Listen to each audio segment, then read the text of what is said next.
Impulsa Empresa, la plataforma digital del Santander con contenidos exclusivos para autónomos y pymes, te presenta este podcast. Genios de las finanzas.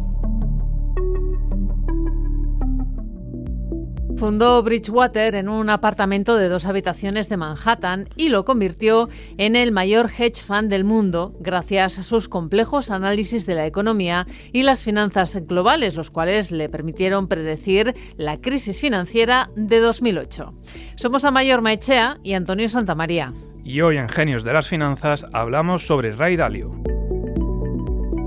Bueno, ¿qué tal, Antonio? ¿Qué te parece la figura de nuestro genio de hoy, Ray Dalio? ¿Está entre tus iconos de Wall Street favoritos? Depende. Como personaje me parece muy interesante, pero si lo tuviera que tener de jefe, ahí no sabría qué decirte.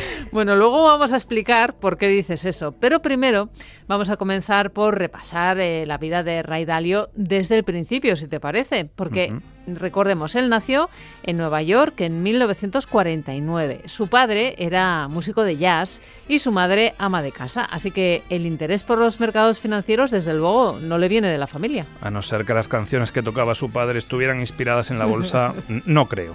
Qué romántico. La realidad es que él empezó a mostrar interés por invertir gracias a las conversaciones que escuchó los días en los que trabajó de caddy en un club de golf. Anda, lo mismo que Peter Lynch, sí, que es, bueno, otro de los genios de Wall Street, de los que, por cierto, pues hemos hablado en este podcast. Así es, en el caso de Dalio, lo que le convenció completamente de que su futuro iba a estar unido al de los mercados fue lo bien que marcharon sus inversiones en Northwest Airlines. Sus acciones triplicaron su valor y gracias a ello pues se pudo pagar parte de sus estudios. Bueno, para ser exactos, él hizo la carrera de finanzas en la Universidad de Long Island y luego hizo un MBA en la Escuela de Negocios de Harvard. Y después de eso, pues no tardó en encontrar trabajo en una firma de Wall Street.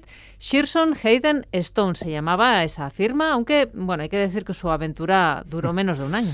Le pegó en la cara a su jefe en una fiesta de Nochevieja de 1974. Vaya personaje. Bueno, fiesta con espectáculo. Lo que no sabemos es qué hizo el jefe. Eso no pasa en nuestras fiestas de Navidad. No, te aseguro que no, y menos mal, que sí, cualquier acto violento es reprobable. Sí. Bueno, tras este capítulo para olvidar, Dalio no tardó pues ni un año en crear Bridgewater desde su apartamento de 2 habitaciones en Manhattan, con la que tuvo pues mucho éxito durante los primeros años, gracias a que captó pues muchos de los clientes que había tenido en su anterior etapa profesional y a la precisión también de los complejos análisis que llevaba a cabo. Eso es, a diferencia de sus competidores, centrados por completo en lo que es la selección de valores, pues Dalio intentaba detectar tendencias en la economía y las finanzas globales que pudieran afectar, por ejemplo, al precio del oro o a los bonos japoneses. Bueno, pero como ha demostrado Wall Street en repetidas ocasiones, ningún método es infalible.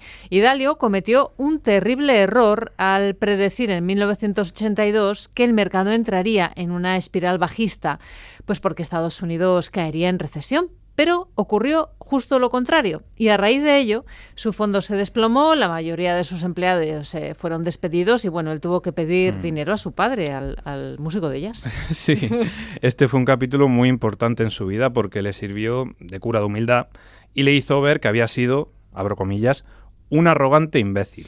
Bueno, por suerte para él, su carrera no tardó en volver a despegar, pues fue uno de los poquísimos gestores que ganó dinero en el lunes negro de octubre de 1987. Bueno, su siguiente gran acierto fue el lanzamiento en 1991 de Pure Alpha, un fondo centrado en batir la rentabilidad del mercado y que ofreció rendimientos especialmente buenos durante el pinchazo de la burbuja de las .com. En 1996 puso en marcha All Weather, centrado en seguir de cerca pues la tendencia de los grandes índices, e ideado para inversores que buscan una cartera diversificada que minimice los riesgos. El buen rendimiento de estos productos brindó a Bridgewater premios de varias publicaciones estadounidenses en los primeros años del siglo XXI y una vez asentada como una firma respetada en Wall Street, su consagración definitiva llegó con la crisis financiera de 2008. Bueno, un año antes, la firma de Dalio alertó de los peligros del apalancamiento financiero excesivo y tomó medidas ante la crisis que auguraba que se estaba avecinando. Bueno, y estas surtieron efecto, pues Pure Alpha subió un 10% en 2008, año por ciento en el que muchos competidores echaron el cierre, sí. Recordemos Lehman Brothers, y el Standard & Poor's 500 se desplomó un 38,5%. Bien es cierto que en 2009 se quedaron rezagados frente al rebote del mercado y quizás ahí se puede hacer un mejor trabajo. Todo es mejorable, ¿eh? Sí, hay que decirlo. Sí. Oye, Antonio, ahora que dices esto, este es el tipo de comentarios que si trabajases en Bridgewater tendrías que decirlos. En teoría, es una empresa en la que se premia la sinceridad y en eso se basa la famosa transparencia radical que instauró Dalio en su firma. De hecho, pues una de sus máximas era la verdad por encima de la armonía. No sé si esto es muy recomendable. No lo sé, pero como dices, en teoría no debería guardarme esta opinión para mí. Durante años en Bridgewater, los empleados han tenido iPads para someter a sus compañeros a una evaluación constante y en las reuniones, si se percibía que intentabas agradar a un superior, en lugar de ser honesto, pues se te penalizaba.